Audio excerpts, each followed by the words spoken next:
Hola, buen día, gente. Hoy es sábado 16 de septiembre del 2023, 5:15 de la mañana. Bueno, como siempre, Verazategui, Monte Grande.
Dice, ahora él quiere realmente aplicar eso que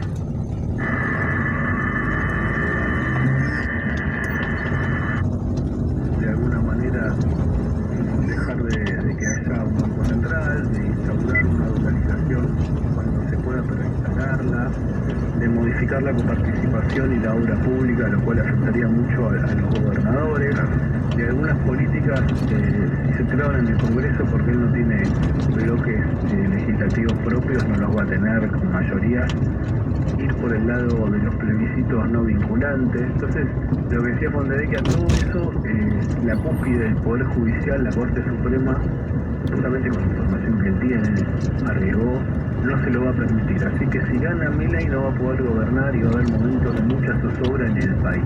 Eso dijo y el otro opositor, Berbisky, planteó que estoy de acuerdo con que va a haber zozobra, pero no me parece tan determinante el discurso de Milei como quienes se rodea. Dijo, como que no cree tanto en lo que Milei dice, y ahí está el tema, sino quienes lo rodean. Y ahí dijo, por ejemplo, Diana Mondino, su marido Eduardo Pendaz, fue funcionario de Roque Fernández en el gobierno de Menem, y empezó a nombrar, ¿no?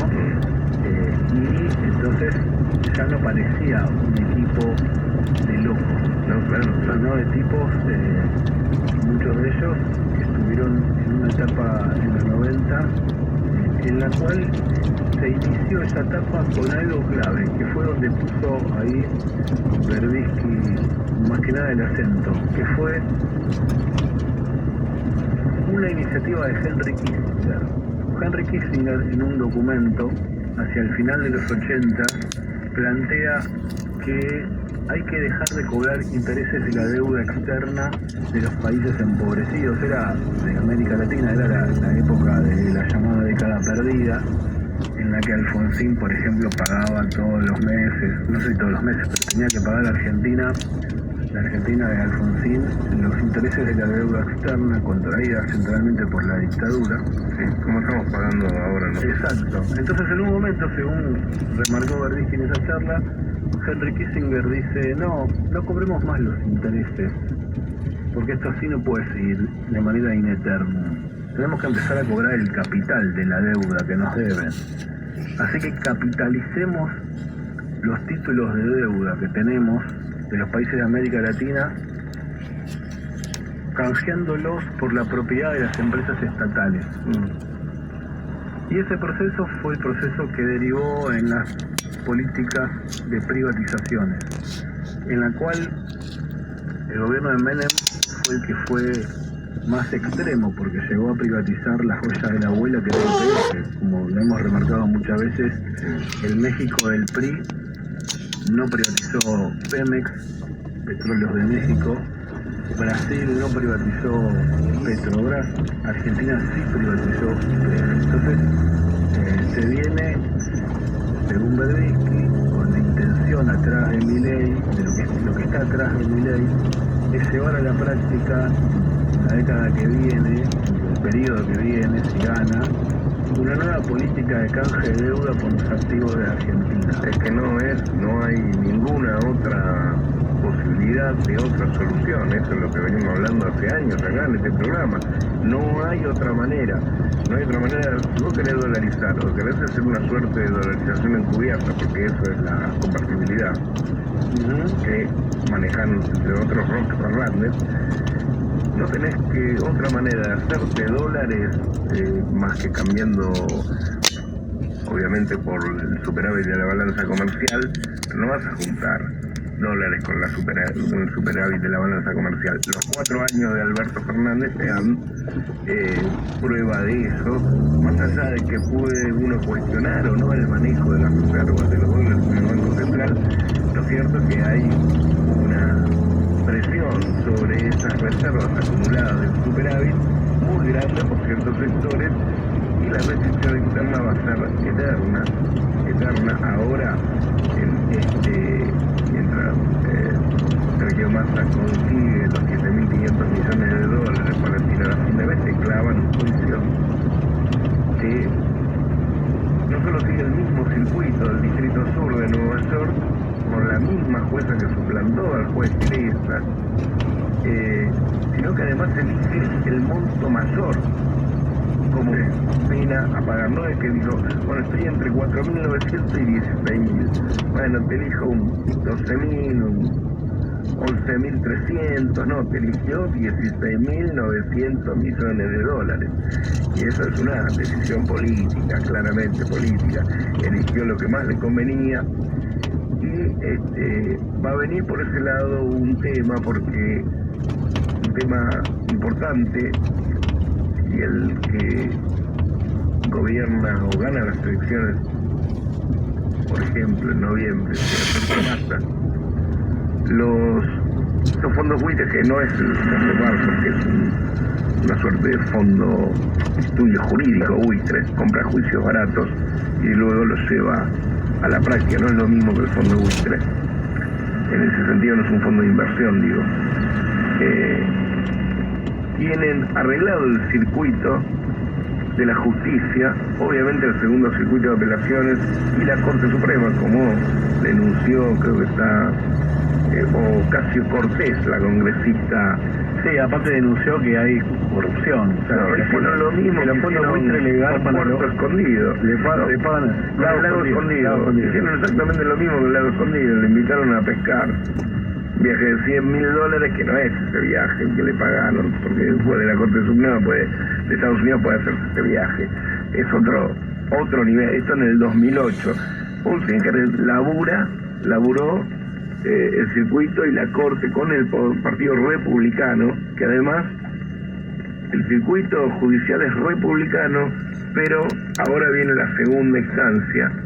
La segunda instancia es que ellos tienen problemas para ejecutar la sentencia. Tienen problemas para ejecutar la sentencia. Porque la ley de la sacralidad de los contratos que se manejan en esos circuitos, en esos juzgados de primera instancia en Estados Unidos y también en la Corte de Apelaciones y por qué no también en la Corte Suprema, que ya podemos decir quizás modifiquen el monto, pero van a ratificar la sentencia de Loretta Preska. Lo que tienen problemas es cuando pasan a la ejecución porque necesitan enajenar bienes soberanos de un Estado. Y ahí es cuando tienen el problema, porque el problema, para eso necesitan lobby y presión, como lo ejerció Paul Singer, luego del fallo, luego de la confirmación, luego de la apelación de la Corte Suprema, y Cristina Fernández de Kirchner no pagó, y quien lo pagó finalmente fue Mauricio Macri, y le pagó incluso más de lo que quizás convenían, que fíjate vos que lo veíamos como una barbaridad, fueron 2.400 millones de dólares, se están pidiendo 16.000 millones de dólares. Es una fortuna.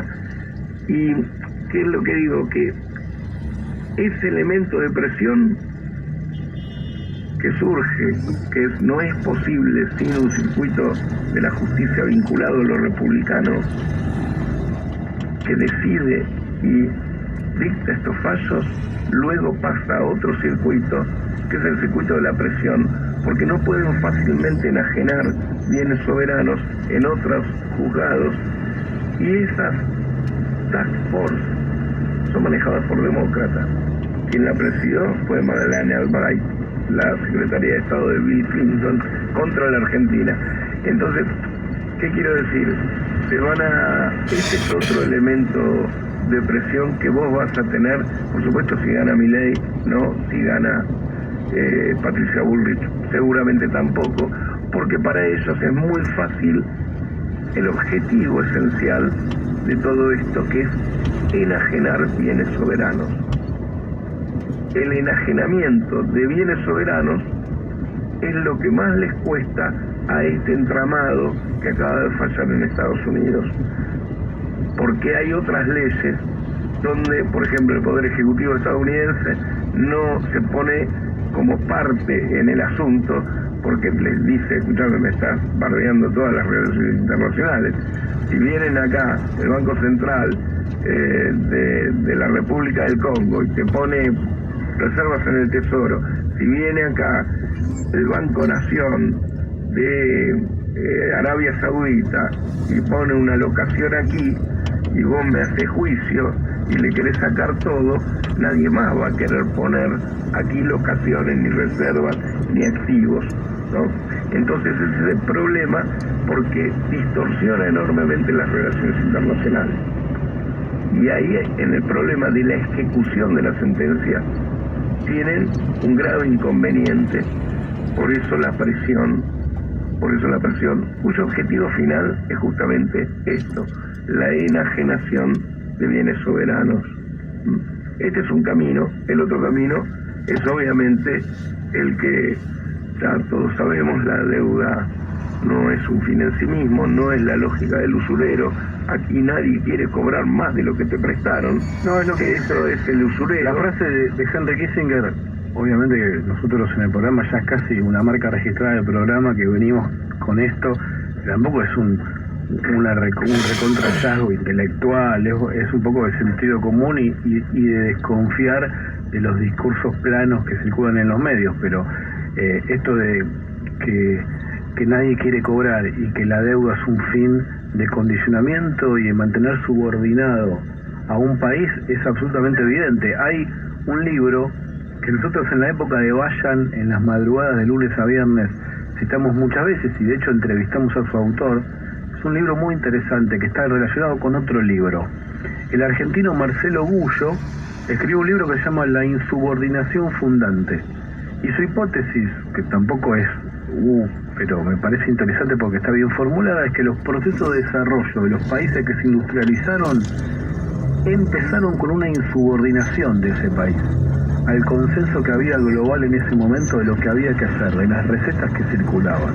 Corea del Sur, bueno, puede ser discutible o no, pero la propia industrialización de Estados Unidos, después lo de Alemania, etcétera. Y la insubordinación fundante, que también está vinculado con otro libro de un economista coreano que se llama Retirar la escalera, que analiza cómo los países que se desarrollan en una economía diversificada lo hacen contradiciendo lo que recomienda el consenso de los organismos internacionales de crédito, las potencias del momento, etcétera.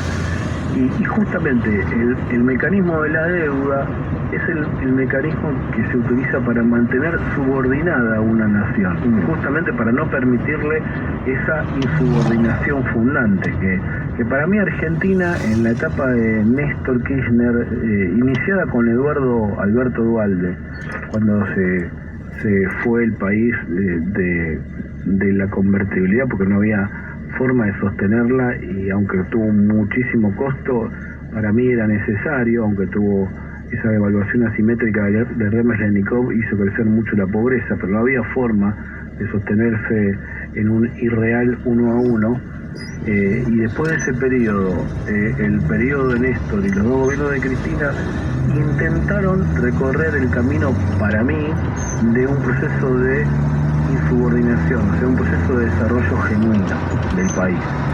Y la deuda lo que viene a hacer no es queremos cobrar lo que les prestamos a través del FMI y antes los acreedores privados. Queremos impedir ese proceso. Claro, este lugar común que dice, bueno, pero el FMI quiere cobrar. Es una pelotudez. Sí, obvio. Eso es una idiotez. Nadie puede creer semejante cosa. No quiere cobrar. Por eso la decisión, porque si fuera cobrar, le tendrían que prestar al Frente para la Victoria, Frente de Todos, Unión por la Patria, más de lo que le prestaron a Mauricio Macri, puesto que fue Néstor Kirchner el iniciador de todo este proceso, quien les pagó. El gran pagador. Está claro que esa lo mismo hizo Lula, ¿no? Fue una de pagar, esa decisión de pagar, más allá de lo que pudo haber hecho Lula, que para Lula era, digamos, más sencillo, la decisión de Néstor fue muy tajante porque dijo, arreglo con ustedes, arreglo un cronograma de pago, pero yo ya tenía una idea. La idea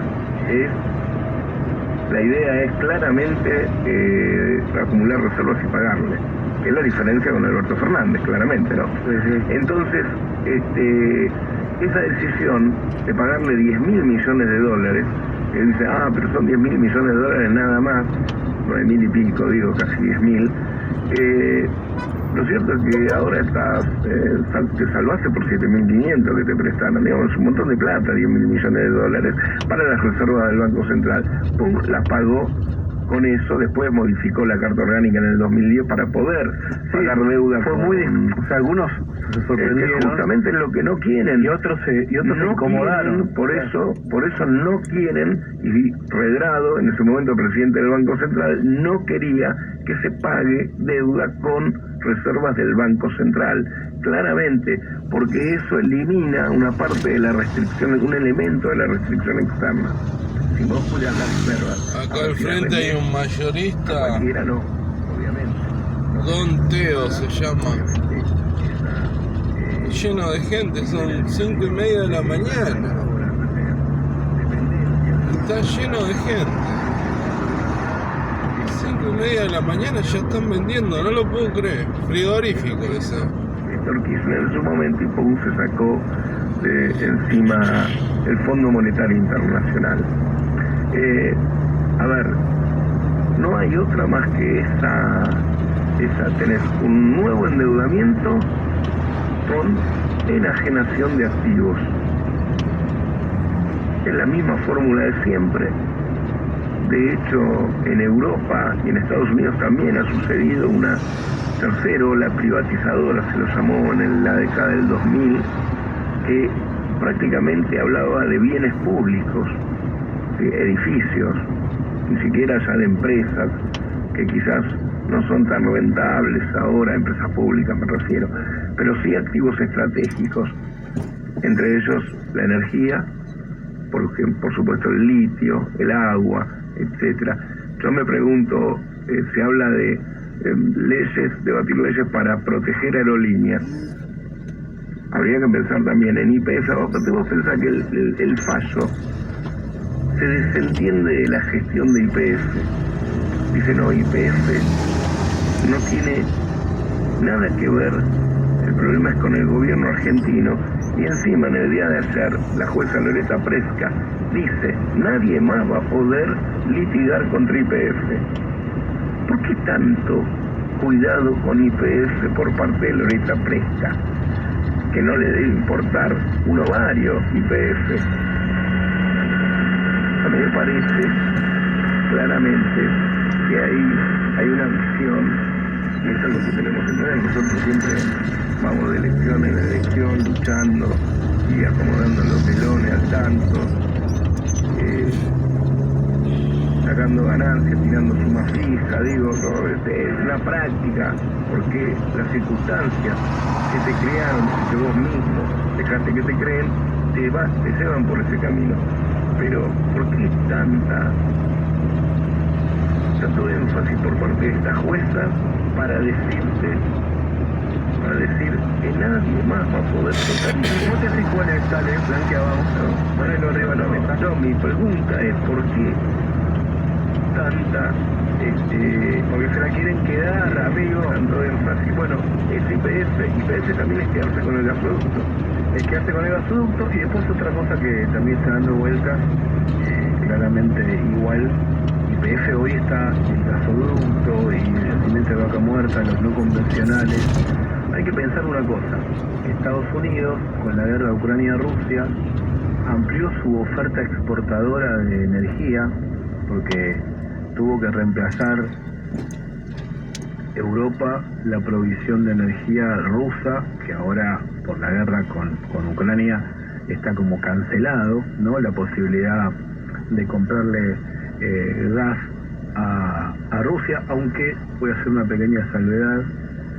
En la semana que pasó tuve un desayuno que me invitaron de la Embajada de Armenia, porque el 21 de septiembre se cumple un nuevo aniversario de la independencia de Armenia, y nos contaban en la embajada algo muy interesante, que es que Azerbaiyán está siendo utilizado por la Federación Rusa, como es una potencia energética Azerbaiyán, Rusia le vende gas a Azerbaiyán, triangula. Sí, claro. Y Europa le compra a Azerbaiyán. Sí, claro. Se quedan. No, yo a Rusia no le compro. Obvio. Es como acá pasa con la soja paraguaya. Averiguá, porque Paraguay exporta soja y no produce soja. Sin duda lo de esa triangulación está dándose, te diría que en el caso de Italia casi de movida. Más teniendo en cuenta el perfil de quien preside en estos momentos Italia, ¿no? Meloni. Pero más allá de eso, más allá de que igual le compran, triangulando con Azerbaiyán, gas a Rusia, no alcanza ahora todo, o sea, ya no es la misma provisión de manera sistemática y a precio subsidiado, no, claro, como tenía Alemania de la Federación Rusa con los gasoductos Stream, y entonces tiene que comprar Estados Unidos. Y Estados Unidos, ¿qué se garantizaría si una empresa privada estadounidense se hace de la propiedad de YPF y del gasoducto? Porque gasoducto Néstor Kirchner.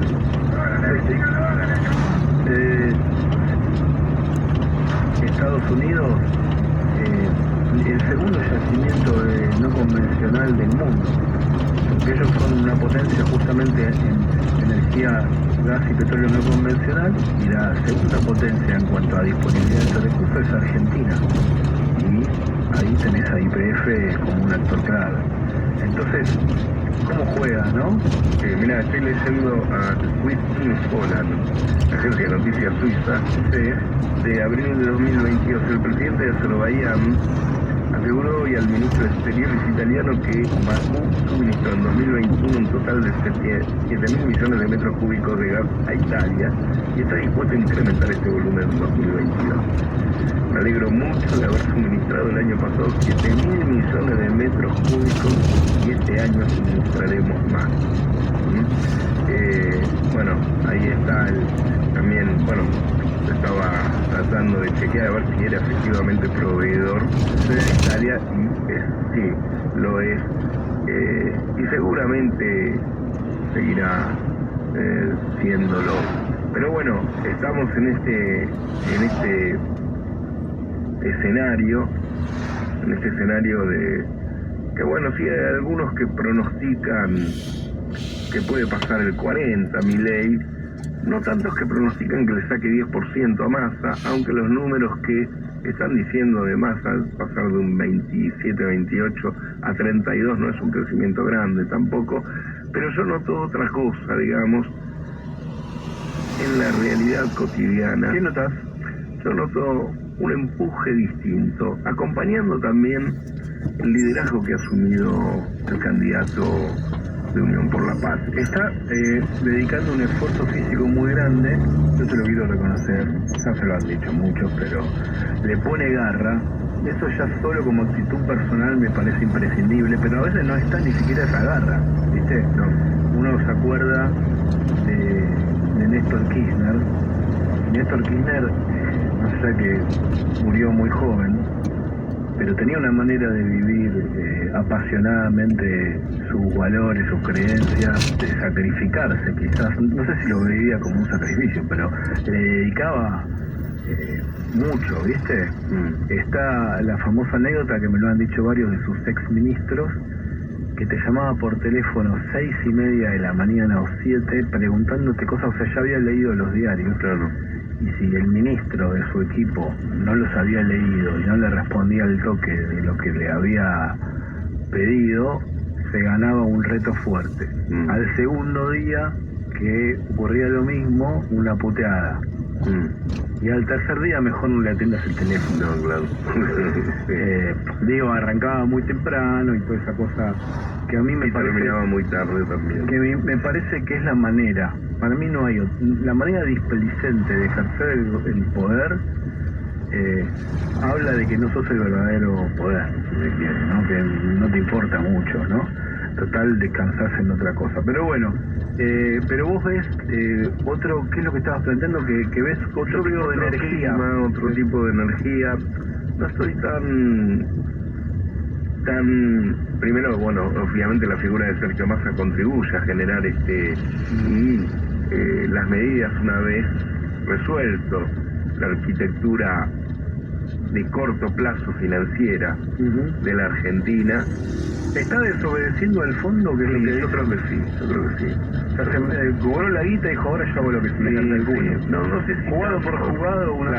Claro, exactamente. No tanto eso, pero me parece que sí, que está yendo hacia otro lugar con algunas cosas interesantes. Noto otra cosa en la gente. Además, el peronismo cuando gana la calle es otra cosa. No hay nada que hacerlo. Pueden boludear con TikTok, pueden hacer lo que quieran, pero si gana la calle se vuelve competitivo enseguida, inmediatamente, por contagio incluso. Pero por cultura, el discurso, digamos, diciendo, esto, ¿qué onda? ¿No? Sin bajada de línea, ya con obviamente con una actividad militante mucho mayor, tiene más posibilidades, pero ya con ese gesto empieza a crecer. No sé si en este caso va a llegar, la verdad es que hay que esperar este evento, pero hay algunas cosas interesantes de hacer jugar también un poco la oposición. Milei, desde luego, y esto conocido por muchos, ¿no? La negación de la ancha avenida del medio o el centro, ya siempre en las bases, en las primarias, donde vos tenés que cohesionar a tu electorado más sanguíneo, por decirlo de alguna manera. Luego, en las generales, y esto ocurre en todos los lugares del mundo también, ¿no? En las generales ya se empiezan a matizar un poco las propuestas hasta que llega a los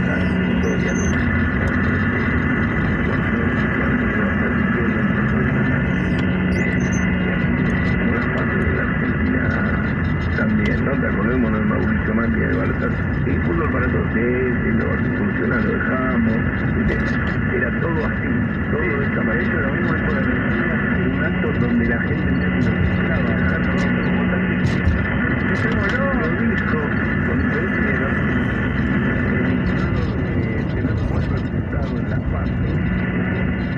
En el búnker del PRO, lo chiflan a un favor, no entendieron el mensaje.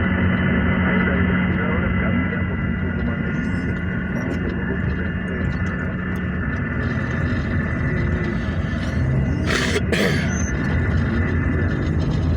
Estoy escuchando la radio, para mí gana Milei.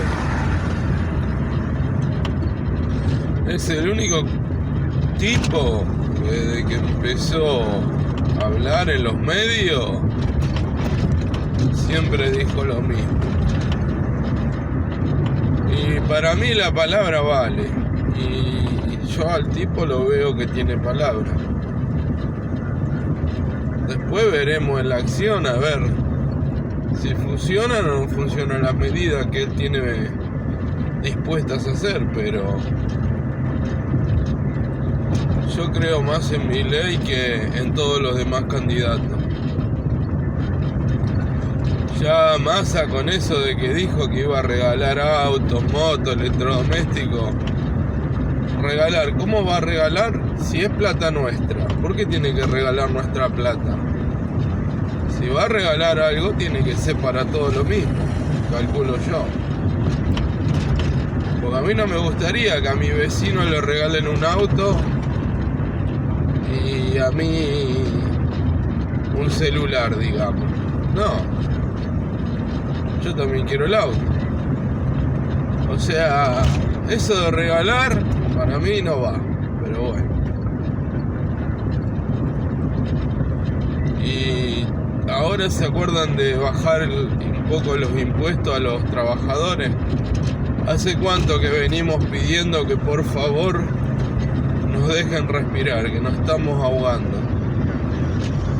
No se preocupaban nunca. Ahora sí se acuerdan de que los que trabajamos existimos. Porque a un empresario no le perjudica los aumentos. Los vuelcan en los precios los aumentos. Le suben un 20% de impuesto y lo vuelca a él también un 20% más al valor del producto. Que no va a ser un 20, va a ser un 30 o un 40 al valor del producto. Acá siempre los afectados somos nosotros, los trabajadores.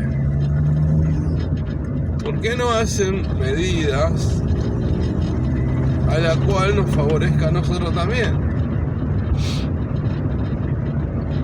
Porque como nos descuentan para tener un par de tipos de vagos que van y nos cortan las calles, en las avenidas, y nosotros queremos volver de trabajar todo un día de trabajo en Capital Federal o en donde sea, queremos volver a casa, tenemos que estar esperando 5 horas que los tipos terminen de manifestar. No es justo. A mí antes no me importaba. Lo veía bien que den una ayuda social a alguien que lo necesita, pero ese alguien que lo necesita ya hace 20 años que viene diciendo que no hay trabajo. Entonces, o no querés trabajar, o tenés un problema grave que no te gusta hacer algo por tu propio bien, por tu propia patria. No puedes estar todo el día. Bueno, ya lo toman como un trabajo. Es un trabajo ir a cortar calle, ir a hacer manifestaciones, pero lo estamos pagando nosotros. Los que laburamos estamos pagando todas esas cosas. Aparte que tampoco se preocuparon en la seguridad, nunca nos quisieron escuchar. Al pueblo nunca lo quisieron escuchar. Nosotros los que trabajamos nunca nos quisieron. Ahora porque se dieron cuenta de que esto no da para más, que el pueblo está cansado, que la gente honesta se cansó de la inseguridad, de que te maten por un celular, de que vas al mercado, vas con 500 o 1000 pesos, porque hoy 500 pesos no tienen, vas con 1000 pesos a querer comprar un azúcar y una yerba y un paquete de fideo y no podés comprar nada porque te diste cuenta que aumentaron tanto las cosas que con 1000 pesos te alcanza para un azúcar o te alcanza para una yerba. Entonces estamos hartos, la verdad que nos cansamos. ¿Querés cambiar el auto? Yo quise cambiar el auto. En un momento me pedían 1 millón, después 1,5 millones. Cuando voy con el 1,5 millones, no señor, ahora son 2,5 millones porque el dólar aumentó, el valor del auto es tanto. Y bueno, y todas esas cosas te cansan. En Perú, en Paraguay querés comprar un auto, una moto y vas y la compras sin problema. Dije, bueno, vendo el auto, digo, o lo arreglo bien y se lo doy a mi señora. Me compro una moto. Bueno, me voy y me compro una moto. Resulta que me bajaron tanto el sueldo, porque la verdad que nos bajaron el sueldo con todo esto que sufrimos con la devaluación y que el dólar se fue por las nubes. Nos descontaron tanto el sueldo que quisiera comprar una moto 200 cilindradas, porque yo por el viaje, que estoy más o menos lejos, y para irme a Capital, hacer un poco de... hacer otra cosa con la moto, ¿no? Otro trabajo también, cadetería, lo que sea. Me compro una moto 200, digo. Bueno, estaba viendo, fui a averiguar a varios lados, una Bajaj NS 200. Mi sueldo es tan miserable que no me la dan a la moto, no llego. Me piden que tengo que poner plata arriba porque no me la pueden dar porque el valor de la moto aumentó y no estoy apto, no acredito para la moto. Así que ahí es donde me di cuenta que está mucho mierda, porque yo me acuerdo que en el 2006, 2005, 2006, creo que hasta el 2010, uno quería ir a comprar algo y con cualquier sueldo mínimo ibas y te comprabas una moto, la moto que quieras, tranquilamente. Ahora no.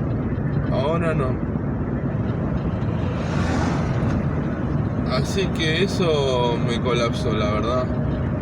Ya no poder comprar una moto, no poder cambiar el auto.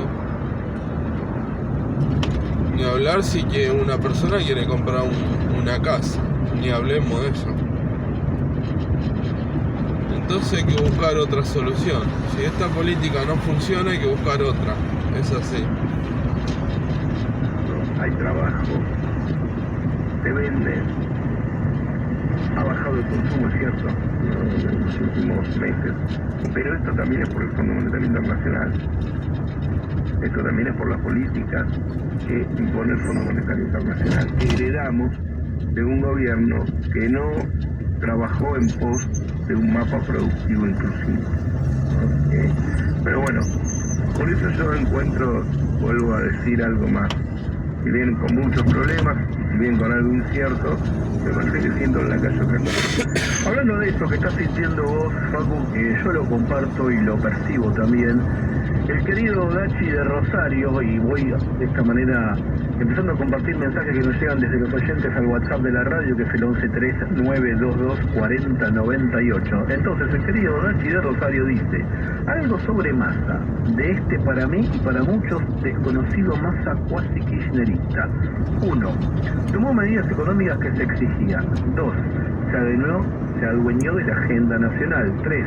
Desacomodó la oposición pegándole abajo de la línea del ridículo si no votan en el Congreso lo que siempre pidieron. Porque recordemos que Ritondo decía, bueno, mandá el proyecto de ganancia que te lo votamos. Y después dijeron, no lo vamos a votar. No, Mauricio Macri llegó a la presidencia en 2015 prometiendo eliminar ganancias. Y hoy utilizan utilizan el argumento que utilizaba el kirchnerismo en la época en que decía, no lo vamos a eliminar. Bueno, decía que beneficia o perjudicaría a los más débiles, etc. Sigo, punto 4 de Dachi de Rosario. Su discurso es el que esperamos siempre de un candidato peronista. Claro, es campaña. Pero ¿qué dijo ahí, para resolver el objetivo principal. Que ni Macri quiso sacar el impuesto a la ganancia. ¿Por qué? Porque le afecta el bolsillo a ellos también.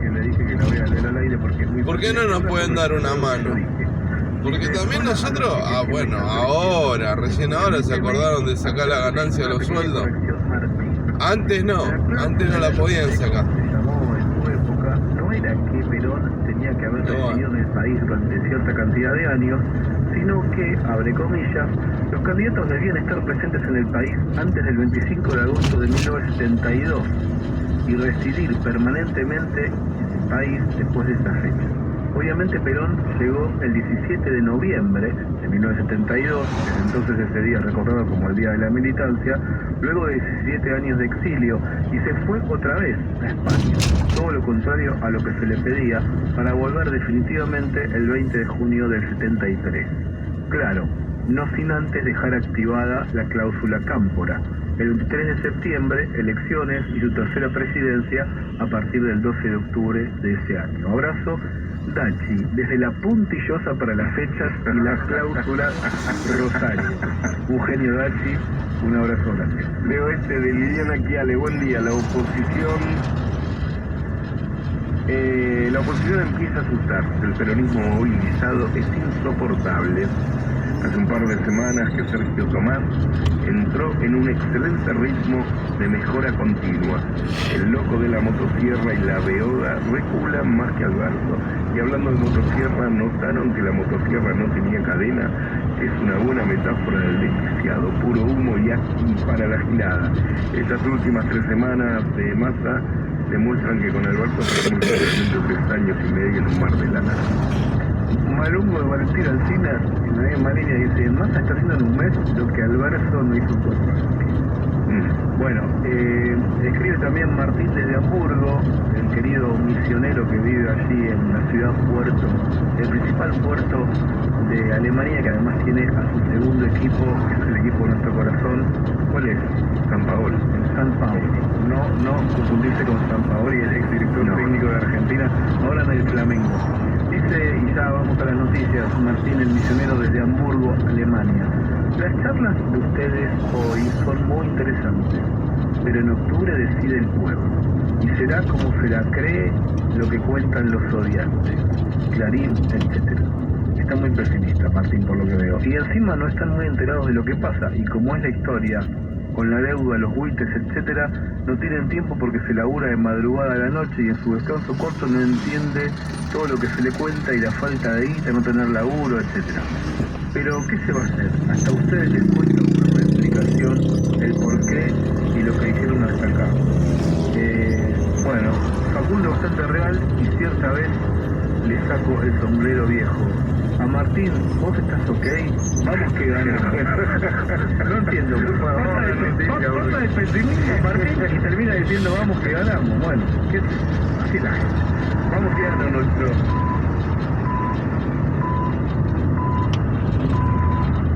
Panorama de la mañana, 7:50. Directo a la información. En la República Argentina, temperatura y sensación térmica en la ciudad de Buenos Aires, 17 grados 9 décimas, cielo algo nublado, humedad 50%. El gobierno envió al Congreso el proyecto de ley del presupuesto nacional 2024. El ministro de Economía, Sergio Massa, había anticipado que enviaría al Congreso el proyecto de ley de leyes tal como lo establece la Ley de Administración Financiera. Este lunes, los pagos con tarjeta de débito tendrán el beneficio del reintegro del IVA, lo confirmó el titular de la AFIP, Carlos Castañeto, y aclaró que la devolución será válida de una tarjeta por persona. Ya el lunes hasta que podamos instrumentar el control de la billetera de todos, ante el primer consumo que vos tengas de la tarjeta, nosotros vamos a validar esa tarjeta de débito. Si vos compras con la tarjeta de débito de tal banco, nosotros vamos a validar esa primera compra con esa tarjeta de débito. Lo que vamos a instrumentar también, que estamos desarrollando un sistema para poder compatibilizar, si vos tenés 3 cuentas, con 3 tarjetas de débito. Hoy vamos a validarlo con la primera compra. Debatirá el proyecto de ganancias el martes. Diputados tratarán la iniciativa que busca eliminar la 4ª categoría del tributo en beneficio de los trabajadores. En tanto, la CGT convocó para el mismo martes a una movilización al Congreso. El Consejo Directivo Nacional, liderado por Héctor Daes, Carlos Acuña y Pablo Moyano, firmaron un comunicado donde llaman a marchar para defender el proyecto de ley enviado por el ministro de Economía y candidato presidencial, Sergio Massa. La jueza de Nueva York dejó firme la sentencia contra Argentina. Violeta Fresca resolvió que por la nacionalización de YPF, el Estado argentino deberá pagar $16.000 millones. Golpe afuera. El G77 comenzó con un llamado a que el sur cambie las reglas de juego. La cumbre comenzó este viernes en La Habana, con puntos vinculados a modificar el sistema financiero global, exigir un mayor compromiso a los países industrializados por el cambio climático y profundizar la cooperación entre el sur global, sobre todo en ciencia y tecnología. Al menos 15 personas resultaron heridas en Perú tras una explosión. El siniestro ocurrió dentro de una discoteca en el distrito de San Juan de Lurigancho, por la detonación de una granada de mano. Hasta el momento se desconoce la autoría del ataque y no hay detenidos. Deportes. Guido Vela anunció su retiro como jugador profesional. El tenista bahiense anunció este viernes a través de sus redes sociales su despedida del tenis profesional luego de 16 temporadas en el circuito de la ATP. Continúa la 4ª fecha de la Copa de la Liga Profesional. A las 15 de Newell's recibe a Unión, luego Racing visita a San Lorenzo en el Bajo Flores. Más tarde a las 19 Atlético Tucumán recibe a Barraca Central y cierra la jornada Talleres e Instituto en Córdoba desde las 21. Todos los accesos a la ciudad fluyen sin demora. Trenes y subtes funcionan a horario. El resto del día se espera una temperatura máxima de 26 grados con cielo parcialmente nublado. A la noche la mínima será de 17 grados con viento proveniente del sector sudoeste. En este momento la temperatura y sensación térmica en la ciudad de Buenos Aires es de 17 grados 9 décimas.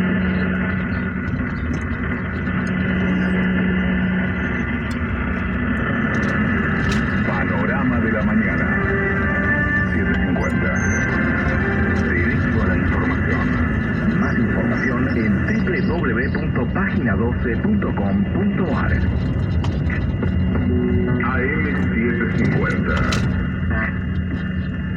Objetivos,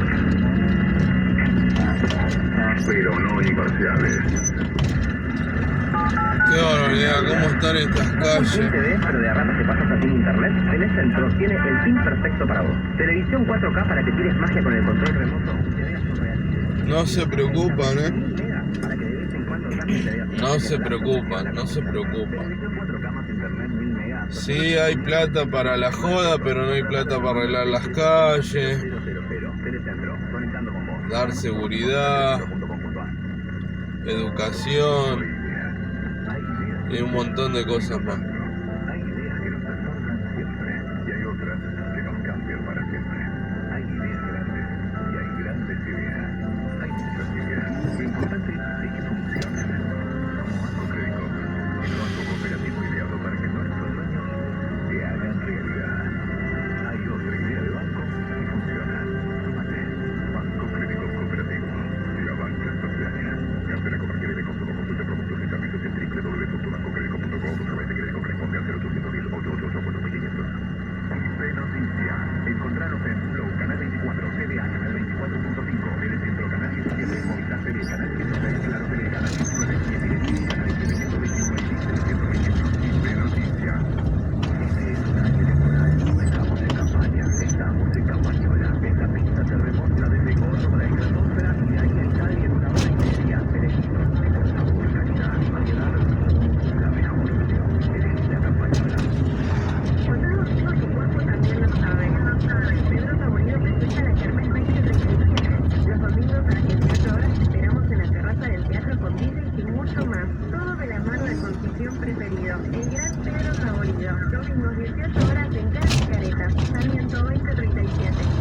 pelota.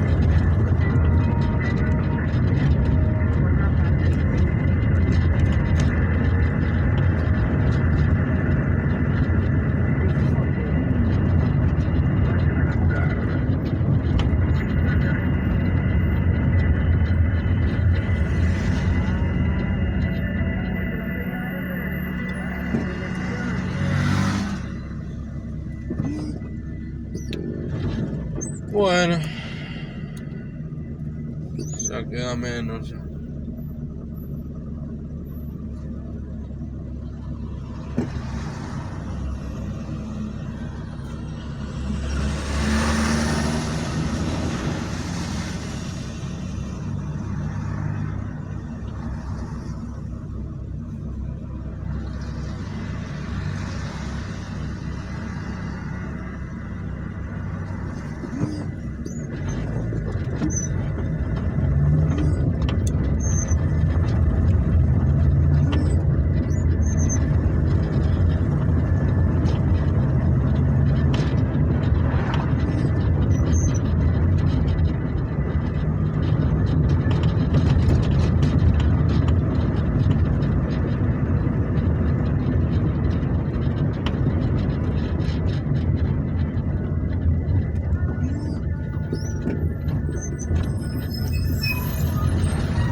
Que no vamos a matar. Pero un buen libro, para mí un buen libro sería contar la historia. Es un libro medio pseudo ficcional, pseudo no de la ficción, mitad y mitad. Sería contar la historia de, por ejemplo, una familia a partir de la comunidad.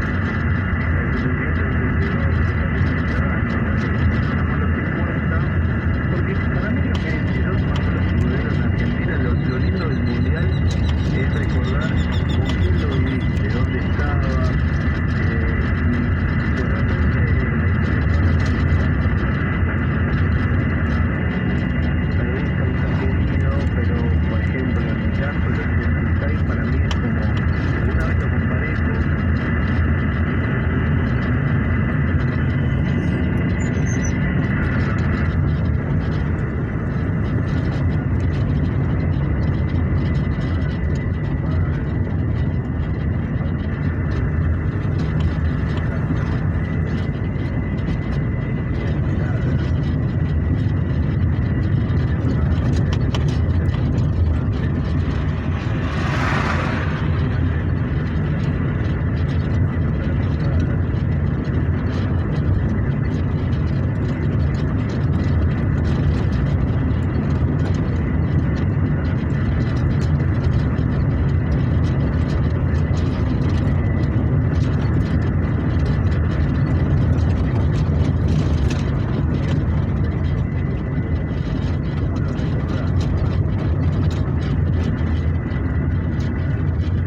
Mi cintura. interesantes, obviamente. Hoy me duele la cintura. A pesar de este día.